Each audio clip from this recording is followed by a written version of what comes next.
I returned from the funeral with a racing heart, eager to tell my son and daughter-in-law that my father had left me 3 ranches and a house on the coast. But when I arrived, I heard their voices behind the door. I froze, hiding in the hallway. What I heard next chilled my blood. But let me tell you from the beginning how a man who had just buried his father uncovered a conspiracy that would change everything, and how revenge, when served cold and calculated, can be devastatingly perfect. My name is Ethan Miller. I'm 59 years old, and I own 4 pharmacies in Phoenix, Arizona. Prosperous businesses I built from the ground up, working since I was 22. Today, they generate approximately $1.2 million annually. A comfortable, respectable life, built with sacrifice. My father, Donald Miller, passed away 4 days ago at the age of 86, a rancher his entire life, a man as hard as rock, with 3 cattle properties in Texas Hill Country that he managed personally until his last days, and a spectacular house in Laguna Beach, California, that he bought 30 years ago when no one was betting on that area. We were never close. He was from another era where affection was shown with work, not with words, but he taught me values, discipline, and left me a legacy that tripled my own net worth. My wife Sarah passed away 10 years ago, cancer consuming her in 8 months, leaving me with our only son, Jason, who is now 33 and has been married to Jessica for 5 years. Jason studied law with my money at an expensive university. Afterward, he opened a practice that never prospered as I'd hoped, always with excuses about a tough economy, unfair competition, clients who wouldn't pay, and 2 years ago, when his debts grew too large, he asked me for help. "Dad, it's just $10,000 to pay off credit cards, just to breathe." I gave him the money without a formal loan, without documents, because he was my son and fathers help their children. Or so I thought. But the debts continued. There was always something else: office rent, payroll, operating expenses, and each time Jason came with an outstretched hand, and each time I gave. Because what else could I do? Let my son fail? Jessica worked in human resources, earning well, but with a lifestyle that exceeded her income: expensive clothes, exclusive restaurants, trips she obsessively documented on social media, creating an image of success that didn't match reality. During these 5 years, I noticed changes. Jason visited less, called less, always with excuses about work, about commitments, about the complicated life of a married adult.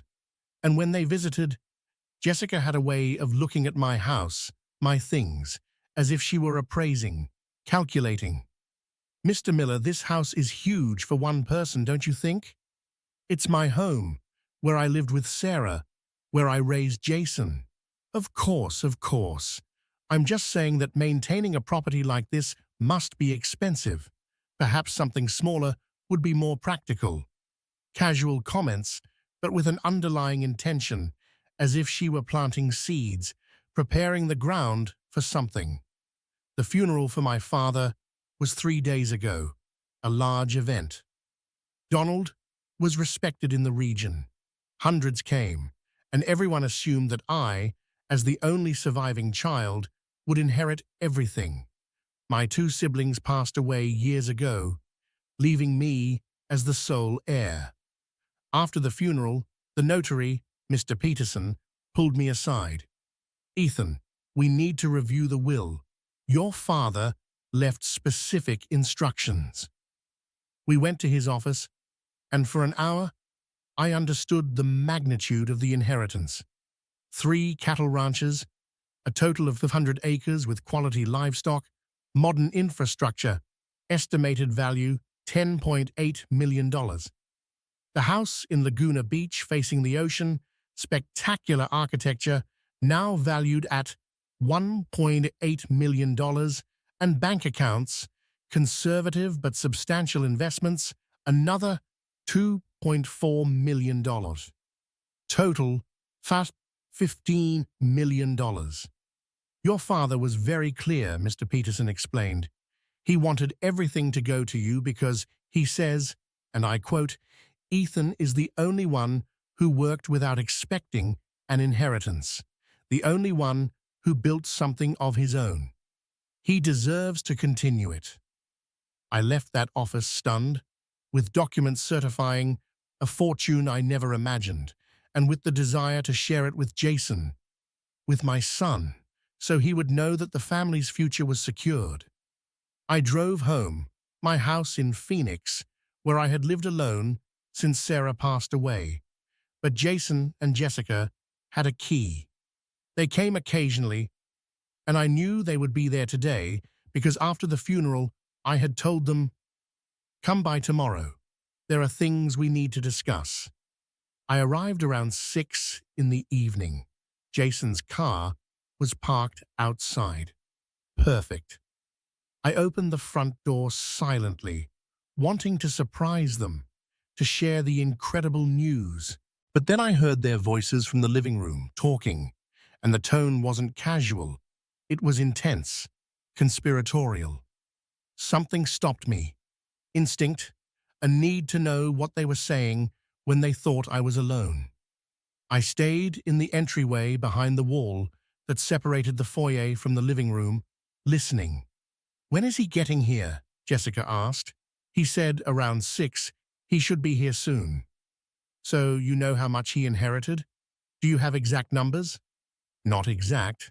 But Dad once mentioned my grandfather had properties worth over $6 million, and that was years ago.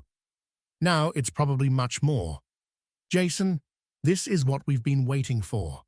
Your father is going to have a fortune, and we need to ensure it ends up where it belongs, with us.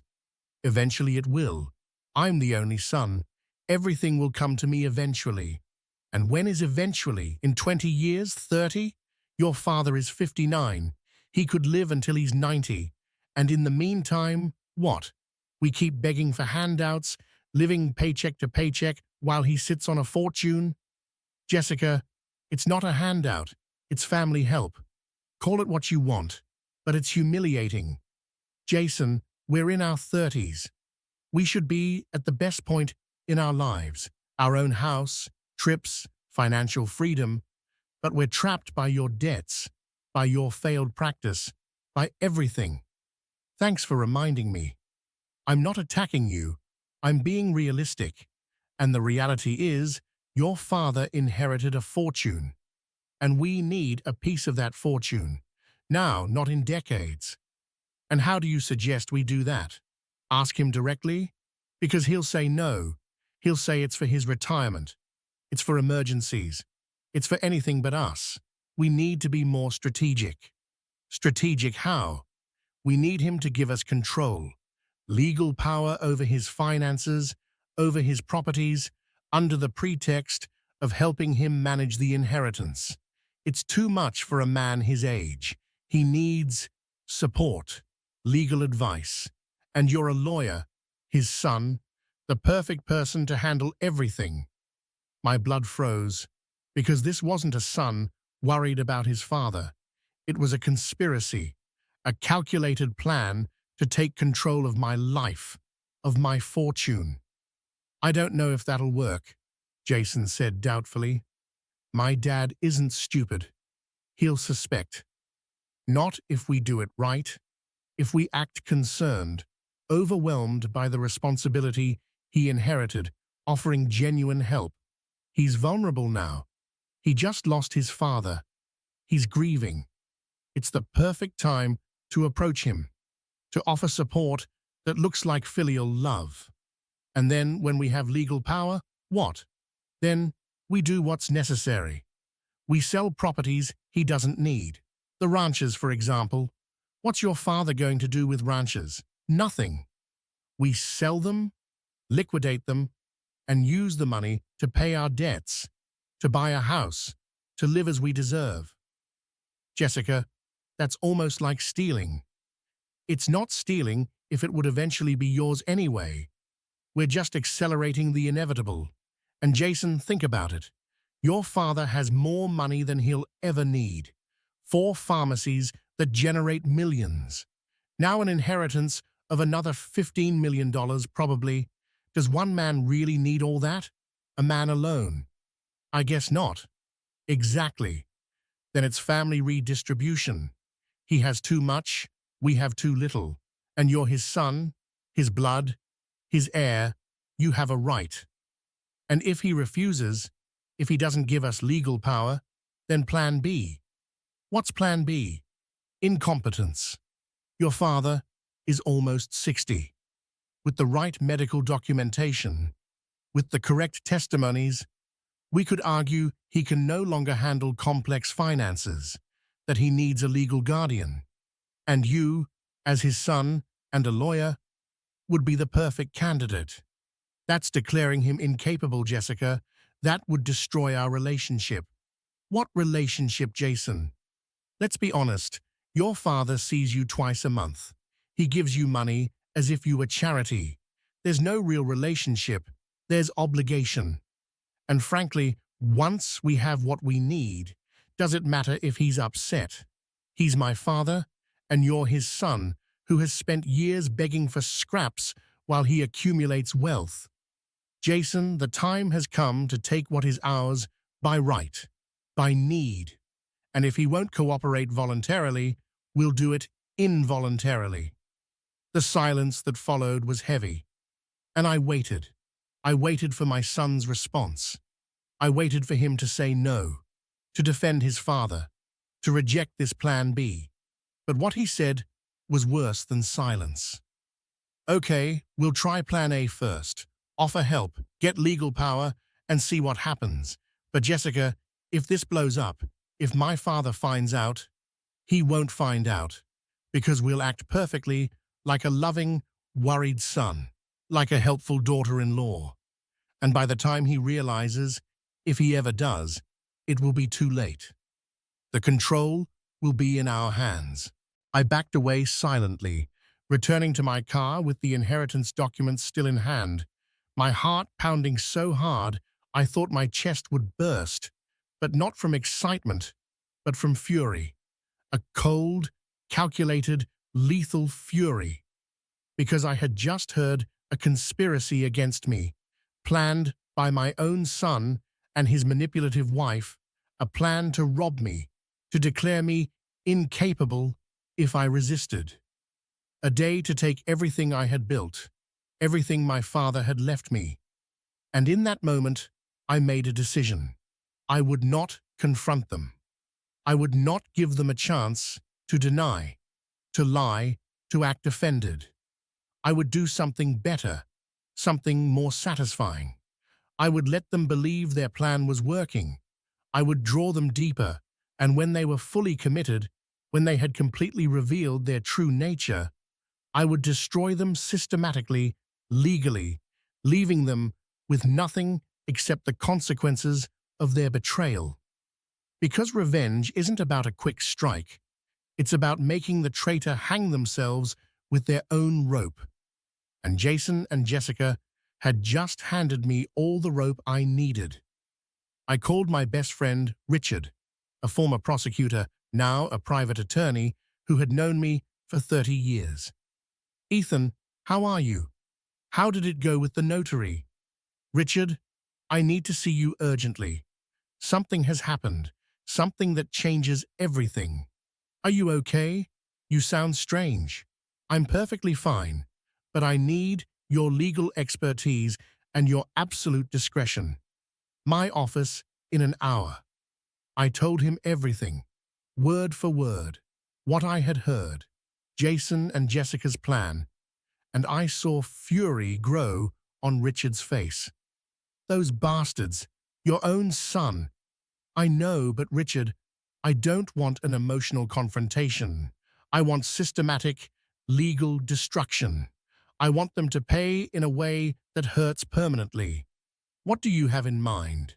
Play their game, let them think it's working, give them enough rope to hang themselves, And then, when they're fully exposed, cut it. It's risky. They could do real damage before you stop them. Not if I handle them correctly, no.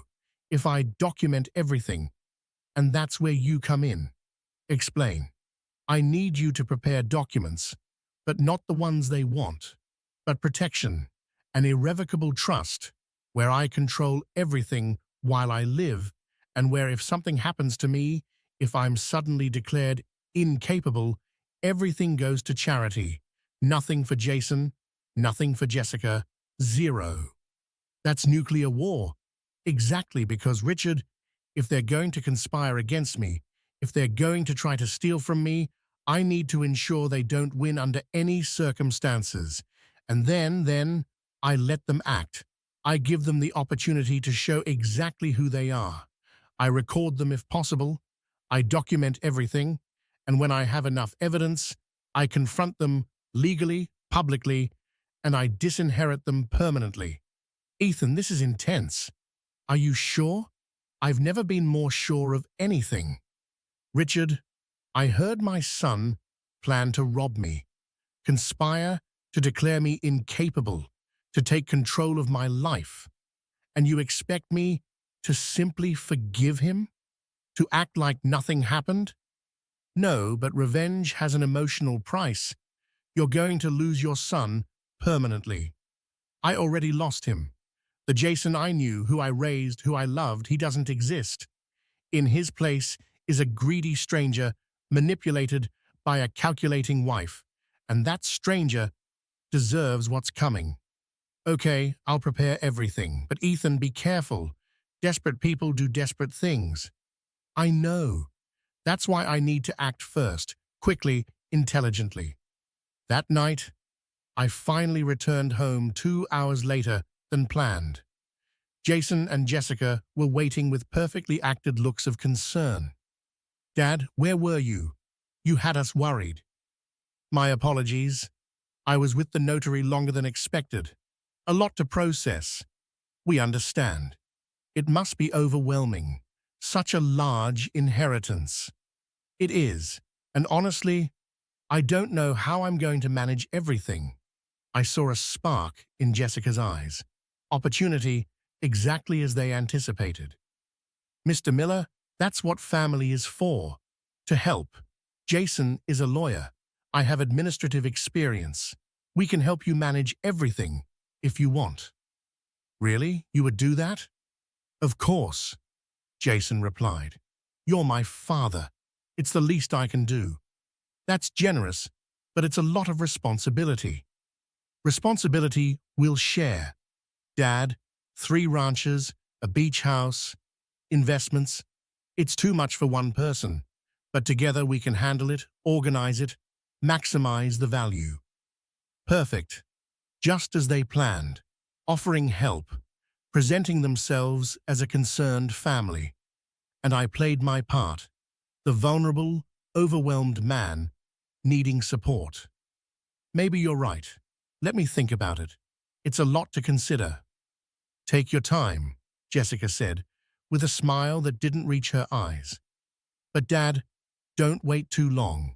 These things need attention, decisions, and the sooner we start, the better for everyone. I understand. I'll let you know soon. After they left, I smiled. A cold smile, because they had taken the bait perfectly.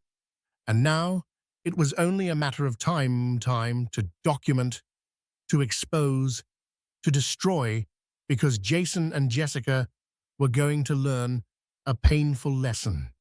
Never conspire against someone who has more experience, more resources, and absolutely nothing to lose. The following days were pure theater, a calculated performance where every gesture, every word, every facial expression had a purpose. And I was a consummate actor because I had learned something during 40 years in business. People show their true nature when they think they are winning. Jason called daily. Dad, how are you? Have you thought about our offer? Yes, son. And I think you're right. I need help. I heard a sigh of relief. Triumph barely contained. I'm glad to hear that. When can we start? Give me a few days. I need to organize the documents, understand exactly what I inherited, and then we'll meet formally. Perfect. And Dad, don't worry. We'll take care of everything. Like family. Family. That word now sounded hollow, corrupt, as if it had lost all meaning. Meanwhile, I worked with Richard preparing the legal protection, the irrevocable trust that would convert any attempt by Jason into a legal disaster for him. Here it is, Richard explained, showing me the documents. A bulletproof trust. You maintain total control while you live and have mental capacity. No one can touch it. And if anyone tries to declare you incapable, if there is any legal proceeding against you, everything automatically goes to 3 specified charities. And Jason receives exactly nothing. The will is clear. Due to behavior that violated family trust, he is disinherited, and he can't contest it because it's impeccably drafted. Perfect. And what about the surveillance equipment? Installed yesterday while you were at the pharmacies. Hidden cameras in the living room, the dining room, the study where you plan to meet with them. Professional quality audio, all legal, because it's your property and it records continuously. Excellent.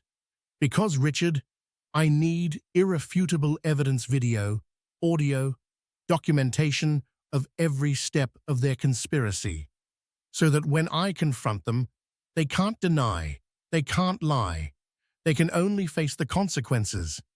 You'll have it. But Ethan, are you emotionally prepared to see your son fully reveal himself, to hear things you can't unhear? I already heard the worst. The rest is just confirmation. But I was wrong, because what came next was worse than I imagined. A week after the funeral, I organized a meeting at my house with Jason and Jessica.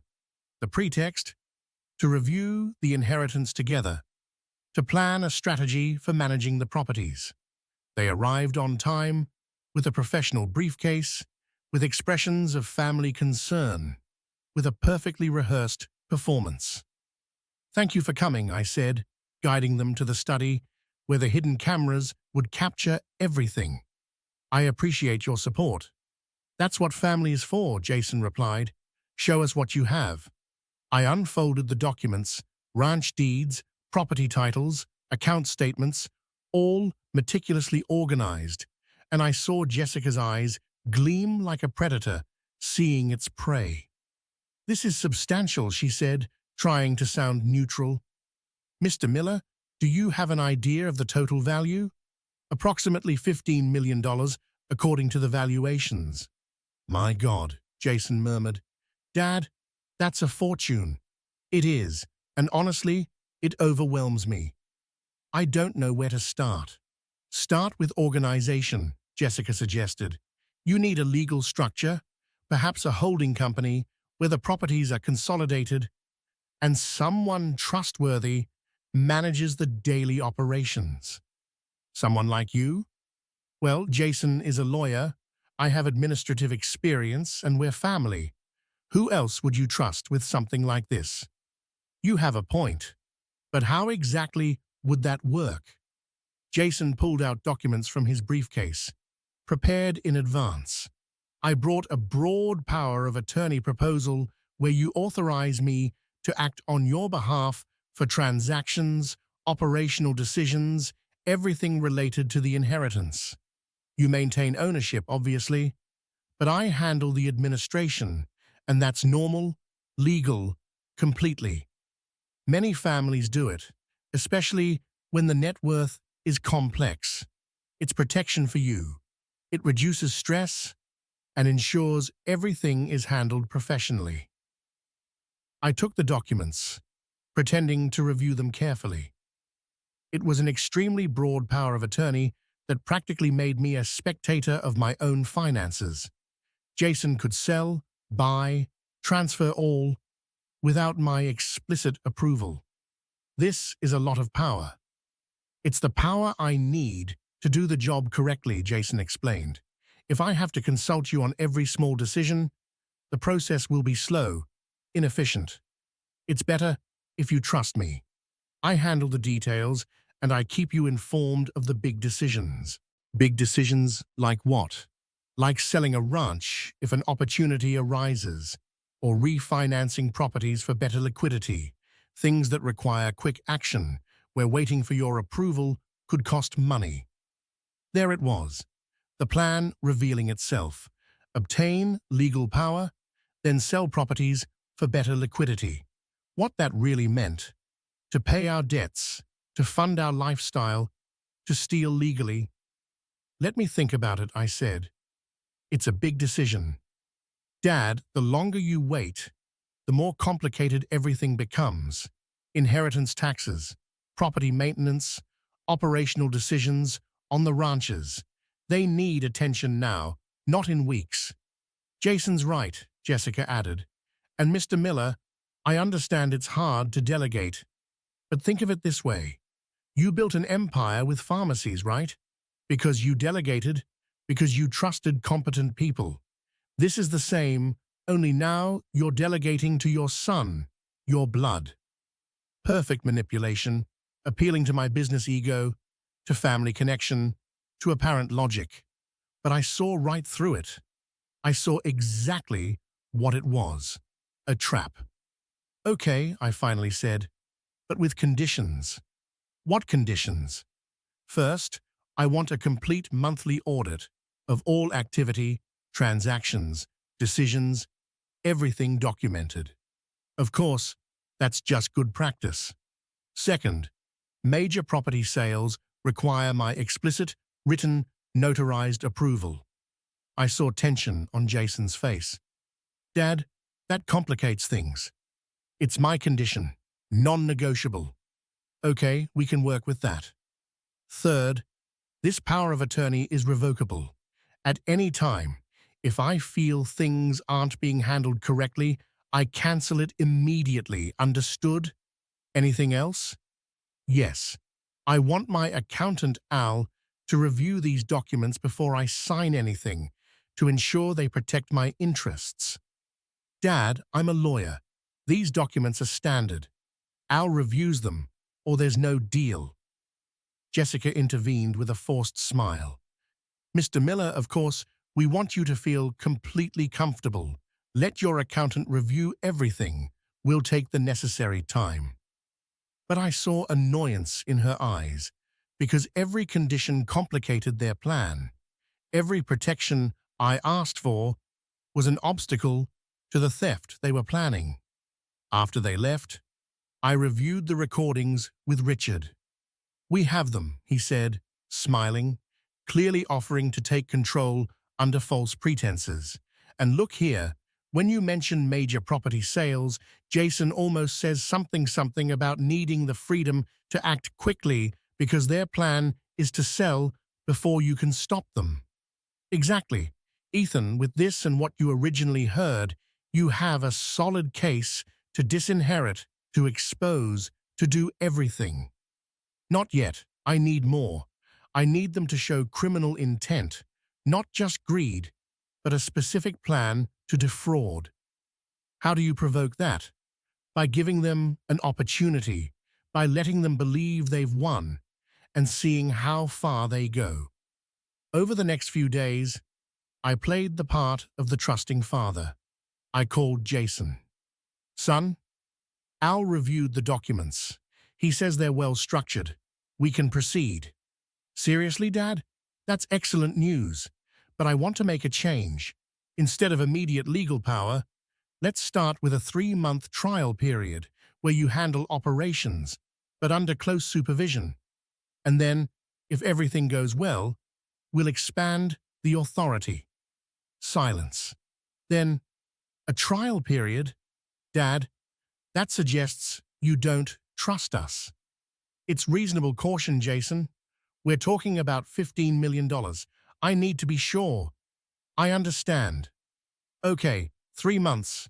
We'll prove we're trustworthy. But that night, I installed a listening device in Jason's car. Legal. because technically it was my car. I had lent it to him 2 years ago when his broke down, and he never returned it. So, legally, I could monitor my property. And what I heard that night, driving back to their house, confirmed everything.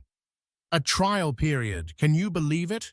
Jessica yelled, as if we were untrustworthy employees. Calm down, at least we got something. We can work with 3 months. Work, Jason?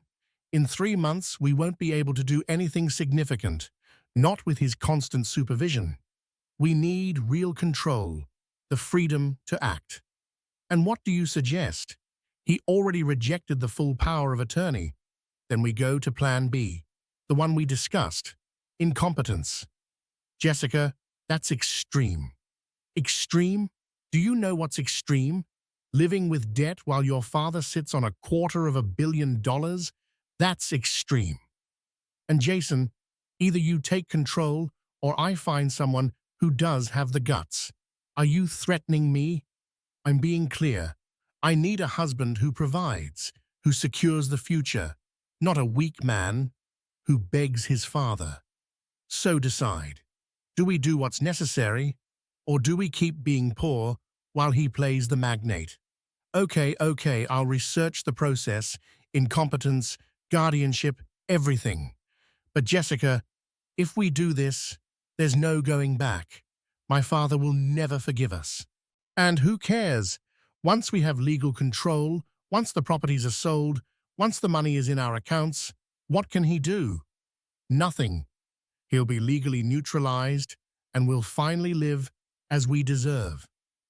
I turned off the recording with a fury so intense my hands were trembling, because now it wasn't just greed, it was a criminal, explicit, documented plan to fraudulently declare me incapable, to steal not just the inheritance, but my autonomy, my dignity, my life.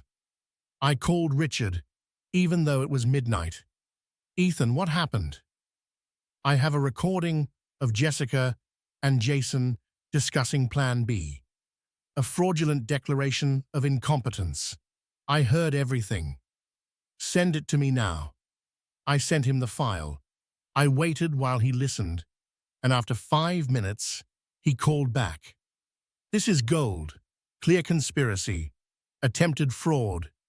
And with your previous recording, with the video of the meeting, you have a devastating case. What do I do now? 2 options. 1, you go to the police, file charges. This is attempted fraud, conspiracy, a real crime. Or 2, you wait, let them take one more step, and catch them in the act. Which do you recommend? It depends. Do you want legal justice or personal justice? Personal. I want them to feel exactly what they were planning to make me feel. Impotence, humiliation, total loss. Then we wait. But Ethan, it's risky. If they act fast, if they present the papers before you can stop them, they won't. Because I'm going to control the timing. I'm going to make them think they have a window, a perfect opportunity. And when they take it, I'll crush them. Over the next week, I played the part of a deteriorating man. I called Jason with vague complaints. Son, I feel strange, confused. I forgot a meeting with the accountant yesterday. Really, Dad? Have you seen a doctor? I haven't had time. With all the inheritance stuff. Dad, you need to take care of yourself. Do you want me to go with you to the doctor? Maybe. Let me see how I feel. I planted the seeds, small pieces of evidence of deterioration, and I watched as Jason and Jessica watered them, how they started to document, to mention to others, building the false case. Jessica called my secretary at the pharmacies. Have you noticed anything strange with Mr. Miller? Unusual decisions? Forgetfulness? My secretary, who knew exactly what was happening because I had explained it to her, played her part. Now that you mention it, yes. He's been forgetful, repeating questions. It's concerning. Perfect. They were building a false narrative, collecting evidence of my incompetence, and every step was sinking them deeper. After 2 weeks, Jason finally acted. He came to my house with a doctor and papers. "Dad, we need to talk. We're worried about you, your mental health." And we brought Dr. Davis for an evaluation. Dr. Davis, who had clearly been paid, bribed to diagnose what Jason needed. An evaluation? I don't need an evaluation. I'm fine. "Dad, you've been forgetful, confused, and with such a large net worth, we need to ensure you can handle it. It's for your protection. I don't need protection. I need you to leave me alone." "Mr. Miller?" The doctor intervened with a falsely professional voice. "It's just a few questions, a simple cognitive exam. If you're fine, as you say, there's no problem, but if there is something, we can treat it early." I saw the game, an exam designed to fail, with trick questions, with biased interpretation, all to create documentation of incompetence. "Okay," I said, "but I want a second opinion. After your evaluation, my own doctor checks me. Dad, it's not necessary. It's my condition or nothing." They accepted because they thought they could manipulate the result anyway. And I proceeded with the exam, answering some questions correctly, others confusedly, giving them just enough to build their false case. "Mr. Miller," the doctor said afterward, "I see some worrying signs, nothing definitive, but I suggest follow-up and perhaps considering designating someone to help with complex financial decisions. Like a guardian, not necessarily a legal guardian, but support, supervision. Your son, for example." There it was, the purchased recommendation, designed to justify what came next. "I'll think about it." After they left, I called Richard. "I have them completely. They tried to use a fake doctor to create evidence of incompetence. Everything recorded, everything documented." "It's enough, Ethan. Now we can act. We have conspiracy, attempted fraud, bribery of a medical professional, everything. When do we make the move?" "It depends. Do you want a private confrontation or a public one?" "Public. I want everyone to know. Family, friends, the business community. I want Jason and Jessica to face not only the legal consequences, but the social ones. I want to destroy their reputation as they plan to destroy my autonomy. Then we organize a conference with the notary, with witnesses, with the press if you want, and we reveal everything with evidence, with recordings, with complete documentation." "Perfect. But first, one more thing. I want to confront them face to face, give them a chance to confess, to show if there's any humanity left. And when they fail, when they deny, when they lie, that's when I reveal everything." "When?" "Tomorrow at my house. I'll tell them I'm finally going to sign the papers, give them the legal power. And when they arrive believing they've won, I'll show them exactly who the fool in this story really is." The next morning dawned clear. A perfect blue sky, as if the universe itself was setting the stage for what was to come. I called Jason early. "Son, I've made a decision about the power of attorney. I want you and Jessica to come today at 6 in the evening. We'll sign the papers." I heard his breath quicken, excitement barely contained. "Seriously, Dad? Thank you. You won't regret it." "I hope so.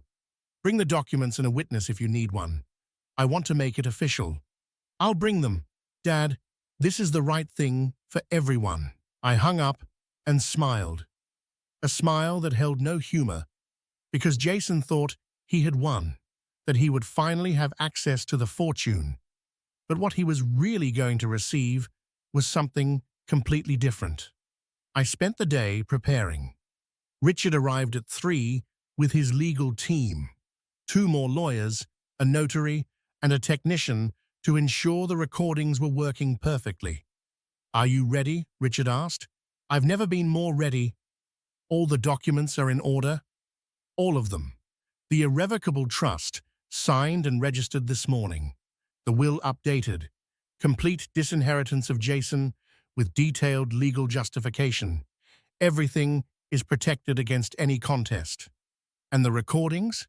We have everything. The original conversation you heard, the meeting in your study, the car audio, the attempt with the fake doctor. Everything is time-stamped, authenticated, legally admissible. Perfect. And after the confrontation, I have a police officer waiting outside with an arrest warrant prepared for Jason and Jessica, and for Dr. Davis, for conspiracy to commit fraud, for attempted theft by deception, for bribery of a medical professional. A police officer? Richard, you didn't mention that, because I knew you would object, that you would say you only wanted personal justice. But Ethan, this crossed a line. It's a real crime, and it deserves real penal consequences, not just disinheritance. I thought about it, about seeing my son arrested, handcuffed, led to a patrol car, and part of me wanted to avoid it, because he was my son, my blood. But another part, the part that had heard Plan B, that had seen the total lack of remorse, that part knew Richard was right. Okay, but the arrest comes after the confrontation, after I give them a chance to confess. If they do, if they show genuine remorse, maybe I avoid the charges. But if they deny, if they lie, if they act like victims, then they face everything. Right at 6 o'clock, the doorbell rang. Jason and Jessica, punctual, anxious, with the professional briefcase, with smiles that didn't reach their eyes. Dad, Jason greeted, hugging me, a hug that now felt false, contaminated. Thanks for this, for trusting us. Come in, there are people waiting in the study. I saw confusion cross their faces when they entered, and saw Richard, his team, the notary, the formal setup they weren't expecting. Dad, what is this? You said we would sign the papers. Sit down, I ordered, with a tone that left no room for argument. We have a lot to discuss. Jason and Jessica sat down, exchanging nervous glances, sensing that something was wrong, but still not understanding. Before we sign anything, I began, I need to ask you some questions, and I want honest answers. Can you do that? Be straight with me. Of course, Dad. We're always honest. Good. Then tell me, why do you want legal power over my finances? We already told you, to help you, to manage the complexity of the inheritance. And it has nothing to do with your debts, with your desperate financial situation. Well, everyone has financial problems, but that's separate. Separate? Jason, you've asked me for money 17 times in 3 years, over $120,000 total that you've never paid back, and you expect me to believe that suddenly your interest in my finances is altruistic? Dad, those were emergencies, and I'll pay you back eventually. Eventually, or when you inherit, when it no longer matters, because everything will be yours anyway. I don't know what you're implying. I'm implying that you and Jessica have been conspiring, planning, calculating how to take control of my fortune, and not just through patient inheritance, but through deception, through a fraudulent declaration of incompetence, through theft, essentially. That's ridiculous, Jessica protested. Who is filling your head with these ideas? Your lawyer? They're trying to separate us. No one needs to separate us. You did that yourselves, with your words, with your actions, with your complete conspiracy that I meticulously documented. Documented, Dad? What are you talking about? I'm talking about this. And I signaled Richard, who played the recording, the first one. The one I heard the night of the funeral, Jessica and Jason discussing in my living room. Planning, calculating, with every treacherous word, perfectly preserved. I saw the color drain from their faces, panic growing. and Jason tried to recover. Dad, that was a private conversation taken out of context. Context? What context justifies saying I'm an obstacle? That you're investing in the relationship to secure the inheritance?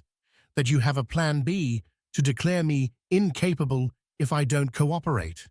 We were frustrated, talking without thinking. It's not what we really feel.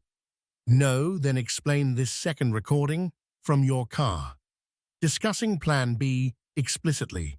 Jessica threatening Jason, saying she needed a husband with guts, planning how to legally neutralize me. Jessica stood up. This is illegal. Recording us without permission. You can't use this. It's completely legal. Richard intervened. The conversation occurred on my client's property. The car belongs to my client. And Arizona permits the recording of conversations where at least one party consents. Ethan consented because it is his property. So yes, we can use it in court, in a lawsuit, in a criminal complaint. A criminal complaint? Jason whispered. Dad, you can't. I can't what? Defend myself? Protect myself from a criminal conspiracy? Jason, you planned to defraud me using a bought-off doctor to create false evidence of incompetence. That's not a family disagreement. It's a crime. Dad, please let me explain. Explain then. Explain why I should forgive the betrayal. Why I should ignore that my own son conspired to rob me, to neutralize me, to treat me as an obstacle to a fortune he didn't earn. Explain. Jason was crying now, but I wasn't sure if it was genuine remorse or panic over the consequences. It was Jessica. She pressured me. She planned everything. Coward, Jessica yelled. Now you blame me? When you were just as anxious, just as greedy. Shut up, you're only making it worse. Worse, we're already ruined. Your father has everything recorded. He's going to disinherit us. He's probably going to sue us. What else can get worse? This, I said, placing documents on the table. You can read. These are copies. The originals are already registered with the notary. Jason took the papers, reading. With every line, his face grew paler. This is an irrevocable trust. Everything goes to charity. I receive nothing. Nothing. Correct. Due to conspiracy to defraud, due to betrayal of family trust, due to behavior that violates all the principles I tried to teach you. You deserve nothing, and you will receive nothing. Dad, you can't do this. I'm your son, your only son. A son who conspired against his father, who saw his father as an obstacle, as an eventual bank account. That's not a son. That's a stranger with a common last name. Please, we can fix this. Go to family therapy, rebuild trust. Trust, Jason. I recorded 6 conversations where you conspire against me. I documented a meeting where you tried to manipulate me. I have evidence of bribing a medical professional. And you talk about rebuilding trust? That's not a broken window. It's a demolished building. There's no reconstruction possible. Jessica intervened with a calculating voice that showed no remorse. Mr. Miller, I understand you're upset, but think practically. Jason is your only son. Eventually, someone will inherit. Do you really want it to be strangers, impersonal charities, instead of your blood? I prefer charity over a traitor. And Jessica, speaking of practical, there's something else you should know. I made another signal to Richard, who called the officer waiting outside. He entered with his uniform, with handcuffs, with an authority that couldn't be denied. Jason Miller, Jessica Sanchez Miller, you are under arrest. You have the right to remain silent. No, Jason cried. Dad, please don't do this. I'm your son. You are a criminal, and criminals face justice. Officer, proceed. I saw the handcuffs placed. I saw total panic in their faces. I saw the final reality setting in, that they had not only lost an inheritance, but their freedom, their future, everything. Dad, I beg you. You, Jason sobbed as the officer led him away. Don't let this happen. You're my father. You have to protect me. Protect you from the consequences of your actions, as I did your entire life? And look where that got us, didn't it? Now face reality without my protection, without my money, without my intervention. Just you and the consequences you earned. The officer led them away, and I remained in the study with Richard and his team, with the heavy silence that followed the storm. Are you okay? Richard asked. No, but I'm correct, and sometimes that has to be enough. Ethan, it was a $36,000 combined bail. They'll probably be out tomorrow. I know, but the process is underway. The charges are serious. Conspiracy, fraud, bribery, even with good lawyers, they face years of legal battle. And during that time, every day, they'll remember that they played a dangerous game and lost. And what will you do now? Live without the weight of a traitorous son, without the worry of conspiracy, with the peace that comes from knowing my resources are going to legitimate causes, not to parasites disguised as family. Over the next few days, the story spread in business circles, in the community, and reactions were mixed. Some supported me. You did the right thing. Family doesn't excuse crime. Others criticized. He's your son. You should forgive, seek reconciliation. But most interesting were the calls I received from other fathers, other businessmen, sharing similar stories of greedy children, of family who saw net worth as a right, of betrayals small and large. Ethan, I admire your courage, a colleague told me. I've suspected my daughter for years, but I haven't had the guts to confront her, to verify, and now I live in constant doubt. Verifying hurts, I admitted, but living in doubt is worse. At least now I know, and I can act with certainty. A week after the arrests, Jason called from an unknown number, because obviously his had been blocked. Dad, we need to talk. We have nothing to talk about except through lawyers. Please give me 5 minutes, just 5 minutes. Something in his voice made me agree. Okay, 5 minutes. Dad, you were right about everything. I was greedy. I was a traitor. I was a terrible son, and I'm sorry, genuinely sorry. Do you feel sorry for having conspired, or do you feel sorry for having been discovered? Both, honestly. But Dad, these days in the legal process have opened my eyes about who I became, about how Jessica manipulated me, about how I lost my way. Jessica didn't put the words in your mouth. She didn't force you to conspire. You chose actively, consciously. You're right, and I'm not looking for excuses. I just wanted you to know that I regret it and that I understand if you never forgive me. I deserve it, Dad. I genuinely appreciate the apology, but it changes nothing. The trust is irrevocable. The disinheritance is permanent, and the criminal charges continue. I know, and I'm not calling asking you to change that. I'm just calling to say I'm sorry and that I love you. Despite everything I did, I love you, and I regret having failed you. He hung up before I could reply, and I was left with the phone, with tears I hadn't expected. Because despite everything, despite the betrayal and conspiracy and pain, part of me still loved my son, the part that remembered the innocent boy, before the greed, before Jessica, before everything. But love doesn't mean automatic forgiveness. It doesn't mean restoration of trust that was destroyed so completely. Sometimes love means letting go, letting them face the consequences, letting them grow in a way they would never grow with a paternal rescue. 2 weeks after the sentencing, I received a letter from Jason's lawyer offering a settlement.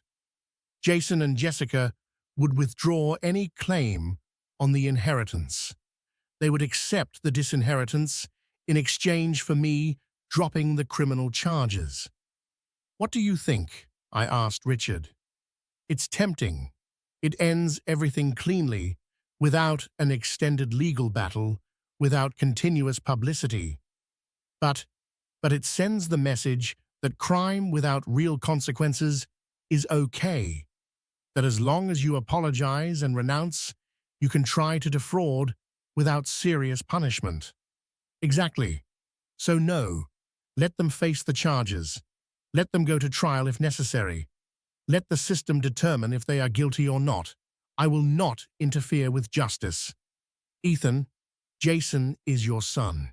Do you really want to see him potentially in prison? I want to see him face the consequences.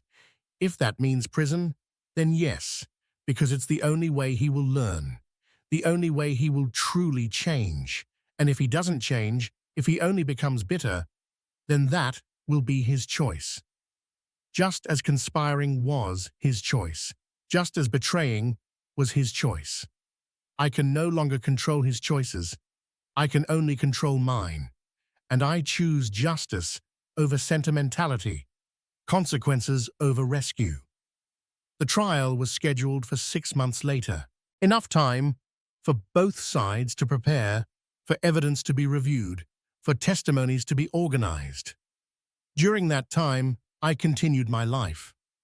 I managed the pharmacies, administered the inherited ranches through competent managers, sold the house in Laguna Beach for a substantial profit, and donated it to a veterans foundation in my father's name. And slowly, I found peace, not complete peace, because there would always be a scar where Jason had been, but the peace of knowing I had acted correctly, that I had protected my dignity, my autonomy, my life. One day, 3 months after the arrests, I ran into Jessica at a coffee shop, alone, looking defeated, nothing like the confident woman who had conspired with me. "Mr. Miller," she said, when she saw me, without hostility, only weariness. "Jessica, can I talk for a minute?" "Go ahead. I want you to know something. Jason and I are separating, divorcing. I can't be with someone who blames me for his own decisions, who acts like a victim when he was a willing participant." "I'm sorry to hear that, truly. Because even though you betrayed my family, even though you conspired, I don't wish for you to suffer unnecessarily, only for you to face the consequences. I'm facing them. I lost a husband, I lost my reputation, I lost my job because no one wants to hire a woman arrested for conspiracy, and I'll face more at trial, probably. And Jason is broken, living with a friend, working at a bar because no one gives him legal work, waiting for a trial that will probably destroy him completely.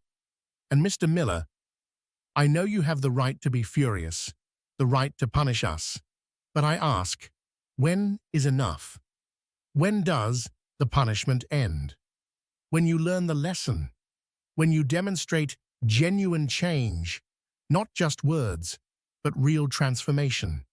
And how do we demonstrate that from the bottom of the hole we're in? That's the question you have to answer. Not me. I can't rescue you again. I can't give you shortcuts. If you want redemption, you have to earn it with time, with actions, with sustained proof that you are different. But in the meantime, you keep falling until you hit rock bottom and decide to climb out yourselves without my safety net, without the expectation of paternal rescue, just you and your determination. Jessica nodded with tears.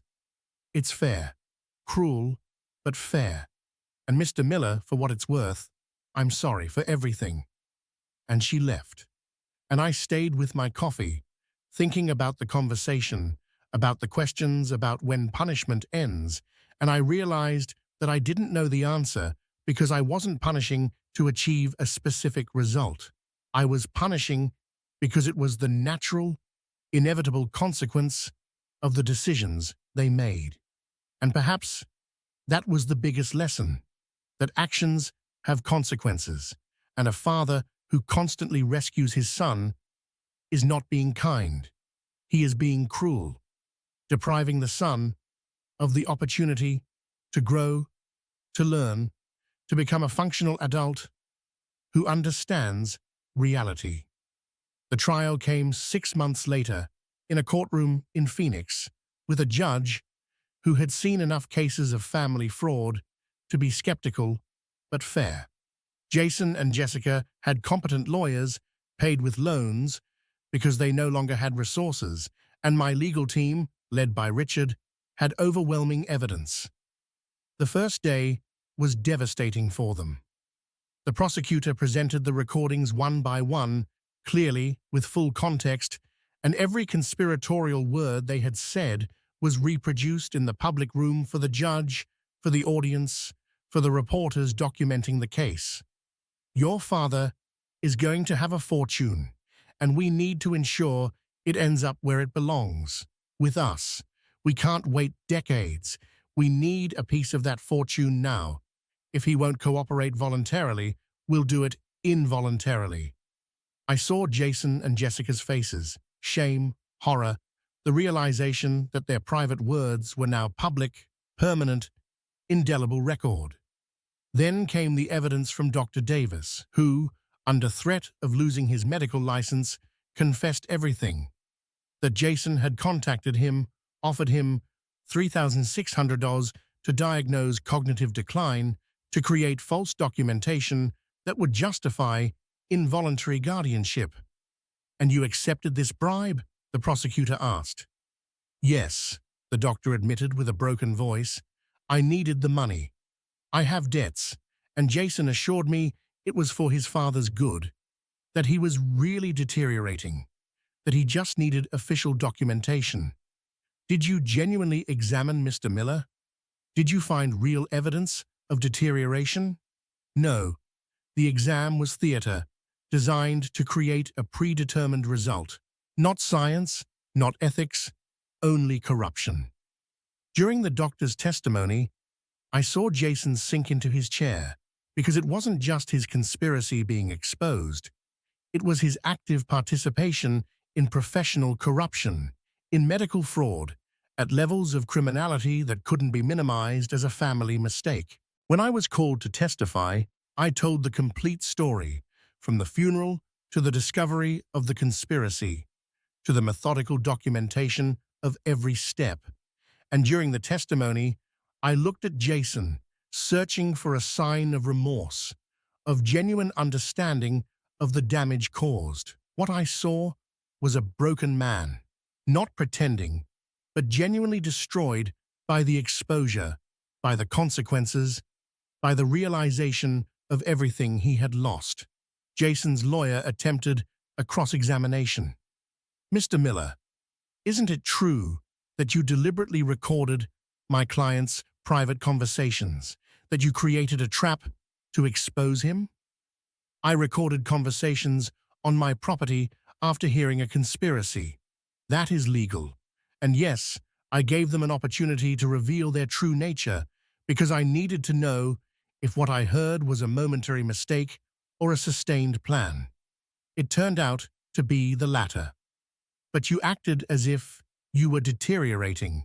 You lied about your mental condition to provoke action from my client. I acted vulnerable to see if Jason would protect me or if he would exploit me. He chose exploitation. That's not a trap. It's a revelation of character. You have no remorse for destroying your only son's life? I have remorse that my son chose this path, but not for defending myself, for protecting myself, for ensuring that crime was not rewarded. The testimony continued for 2 days, with additional witnesses, with recording experts verifying authenticity, with financial analysts showing how the plan would have resulted in substantial loss for me, with everything pointing to a clear, premeditated criminal conspiracy. On the third day, something unexpected happened. Jason asked to speak without his lawyer, directly to the judge. "Your Honor, I want to change my plea from not guilty to guilty for all charges." His lawyer protested. "Mr. Miller, I do not advise this. We still have a defense." "I have no defense. I did everything the prosecution alleges. I conspired, I planned fraud, I bribed a doctor. It's all true. And I don't want to prolong this. I don't want my father to have to sit here day after day reliving my betrayal. I just want to accept the consequences and start paying for what I did." The judge studied Jason. "Mr. Miller, do you understand that a guilty plea means an almost certain sentence? Prison, most likely. I understand and I accept it because, Your Honor, I am not the victim here. I am the perpetrator, and my father, the man who raised me, who loved me, who gave me everything. He is the victim, and he deserves justice, not the prolongation of his pain." Jessica made a different decision. She maintained her not guilty plea, arguing she was influenced by Jason, that he led the conspiracy, that she was a passive participant, manipulated by a dominant husband, but the evidence did not support that narrative. The recordings showed Jessica leading, pressuring, threatening. She was not a victim. She was the principal architect. The judge deliberated for a week, and when we returned for the sentencing, the room was full, with press, with onlookers, with people who had followed the case. A case that had become a symbol of family greed, of betrayal among blood, of justice against corruption. "I have reviewed all the evidence," the judge began. "The testimonies, the recordings, the documents, and the conclusion is clear. Jason Miller and Jessica Sanchez Miller conspired to defraud Mr. Ethan Miller. It was not a mistake. It was not a misunderstanding. It was a calculated plan, executed over months with multiple criminal steps. Mr. Miller, your guilty plea is admirable. It shows remorse that I did not see in the original evidence. For that, and for the fact that you are a first-time offender, the sentence will be moderate. 3 years in prison with the possibility of parole after 18 months if you demonstrate genuine rehabilitation." Jason accepted the sentence without reaction, without protests, only a nod of understanding. "And, Mrs. Sanchez Miller, you chose to maintain your innocence despite overwhelming evidence, despite the testimony of a co-conspirator, despite recordings that clearly show your leadership role. For that, and for the lack of remorse, the sentence will be more severe. 5 years in prison with no possibility of parole before 3 years. "This is unfair," Jessica screamed. "I wasn't the only one. Jason manipulated me." "Mrs. Miller, the recordings say otherwise. They clearly show you pressured, planned, and led, and your lack of acceptance of responsibility only confirms that you represent a continuing danger. Officers, proceed." They were led away, handcuffed. Jason looked at me one last time with tears, with an expression that combined regret and acceptance, and Jessica screaming protests, proclaiming injustice, acting the victim until the end. After the sentencing, reporters surrounded me. "Mr. Miller, how do you feel knowing your son will go to prison?" "I feel sad, but also relieved. Justice was served, and maybe, just maybe, these years will give him time to reflect, to grow, to become a different man." "Will you visit him in prison?" "I don't know. That decision I will make with time, but for now, I need space. I need to heal from this betrayal, and he needs to face the consequences without my intervention." "Will you ever forgive him?" "Forgiveness is a process, not an event, and it requires genuine repentance, sustained change. Jason showed the beginning of that today with his guilty plea, with his acceptance, but complete forgiveness, restoration of the relationship. That will take years, if it ever happens. Over the next few months, life continued. I managed the businesses, administered the properties, and donated generously to causes that mattered. A foundation for victims of family fraud, which helped others who had suffered similar betrayals, which provided legal resources, emotional support, a community of understanding. And I found purpose in that, in turning my pain into help for others, in ensuring that my experience was not a waste, but a lesson, a guide, a hope for others navigating similar betrayals. 3 months after the sentencing, I received a letter from Jason from prison. Dad, I don't expect a response. I don't expect forgiveness. I just want you to know what I'm learning. The rehabilitation program here has opened my eyes about addiction, not to drugs, but to money, to external validation, to a life I didn't earn. And I've been working with a therapist, processing the greed, processing how I betrayed the values you taught me. And Dad, it hurts to clearly see what I did, who I became, but it's also liberating, because for the first time in years, I'm not chasing something external. I'm building something internal. Character, integrity, real values. And even though I know it doesn't change what I did, even though I know the wounds are permanent, I wanted you to know that I haven't wasted this consequence, that I'm using it to grow, to be better. Not for you necessarily, but for me, to be a man who can respect himself. Finally, your son, Jason. I folded the letter with tears, because this was what I had been waiting for. Signs of genuine growth, not manipulation to reduce the sentence, not an act for quick restoration, but real, painful, necessary inner work.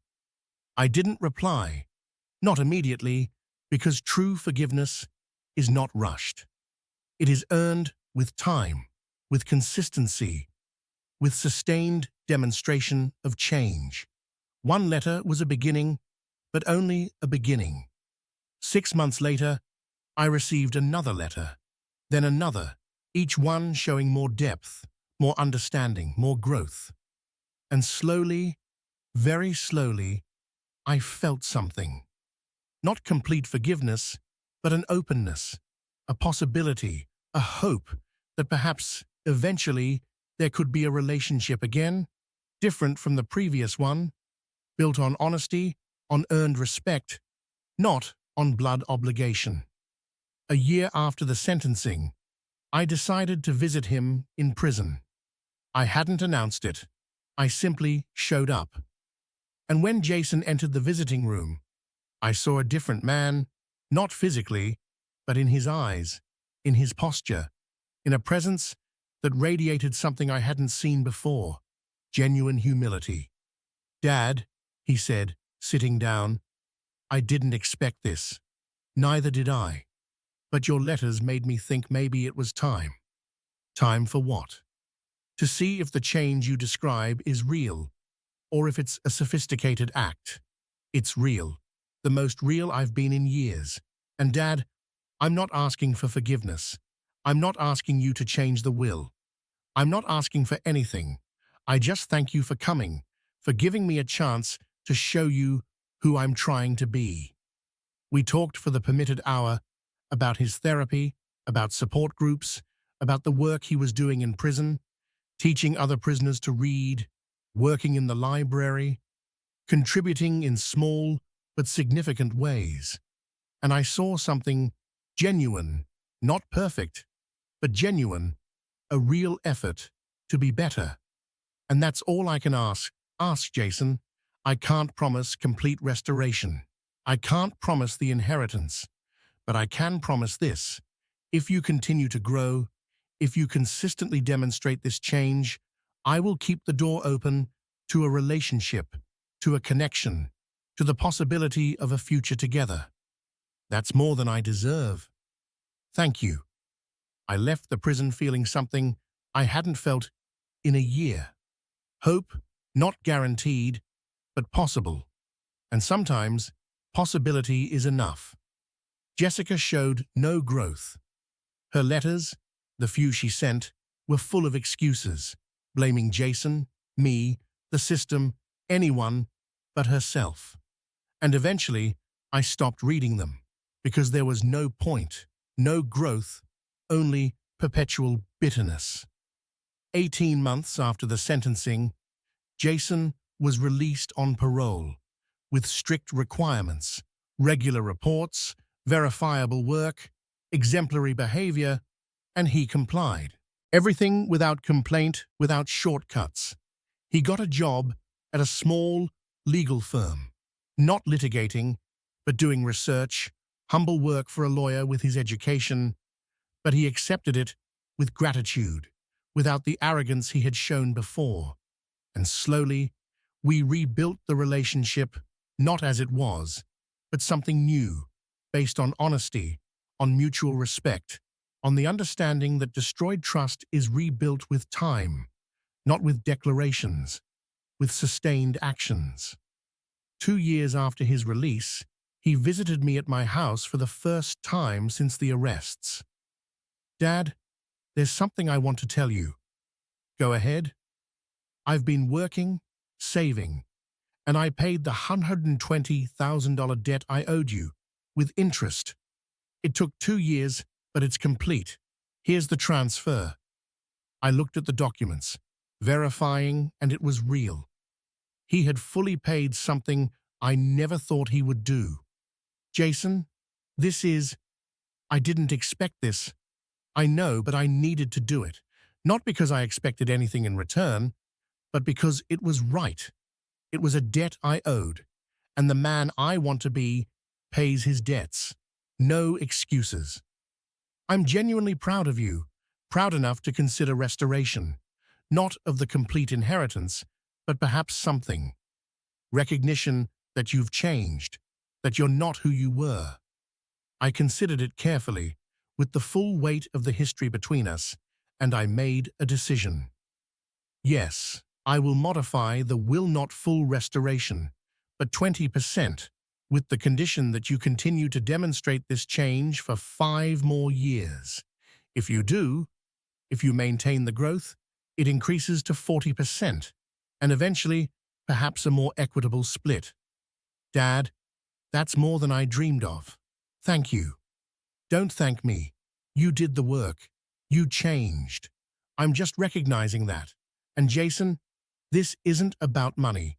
It's about the relationship, about having a son I respect, who I love, who can look me in the eye without shame.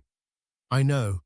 And Dad, even if you never modified the will, even if you decided to give everything to charity, it would be okay, because what I got back is worth more than any inheritance. I got back my integrity, my self-respect, and your respect. That is priceless. Years later, looking back, I don't regret how I handled the situation. It was brutal, painful, public, in humiliating ways, but it was also necessary, because without real consequences, Jason would never have changed. He would have continued in a spiral of greed, of dependency, of corrupt character. The revenge I sought was not traditional revenge. It was not pain for pleasure. It was justice, natural consequences applied without false mercy. It was a refusal to be a silent victim, to allow the conspiracy to proceed without resistance. And the final result, after years of pain and growth, was something better than what I had before. A son who had truly matured, who had learned the value of honest work, of integrity, of respect earned instead of inherited. If you are listening to this story, if it resonates with you in any way, I want you to understand something fundamental. Family does not excuse betrayal. Blood does not justify crime, and true love sometimes means tough consequences, not easy rescue.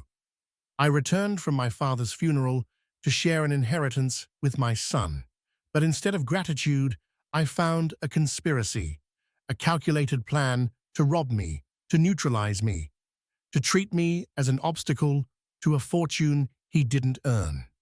And I had a choice: act like an ignorant victim, allow the plan to proceed while pretending not to know, or act with intelligence, with strategy, documenting every step, building an irrefutable case, and then, when the evidence was complete, destroying the conspiracy totally. I chose the latter. And although it was painful, although it meant seeing my son arrested and incarcerated, it was also correct, because Jason needed those consequences. He needed to hit rock bottom. He needed to lose everything to understand real value, not of money, but of character. From Phoenix at 64, with a rebuilt relationship with my son, I wish you wisdom. The wisdom to see betrayal when it occurs, not to ignore it under the name of family love, to protect yourself without apology. And I wish you courage. The courage to apply consequences when they are necessary, to allow the people you love to face the pain they need to face to grow. Because constant rescue is not kindness, it is cruelty in disguise. Jason conspired against me, and he paid the price. 3 years of his life, loss of reputation, destruction of an initial career, public humiliation. But he also gained something. He gained the opportunity to become a real man, with real integrity, with self-respect that cannot be inherited, only earned. And I gained something too. I gained certainty. I gained the knowledge that my son, after a painful journey, is now someone I can respect, someone who can look me in the eye without shame, someone who understands that family is built on actions, not on expectations of inheritance. Thank you for listening to my story.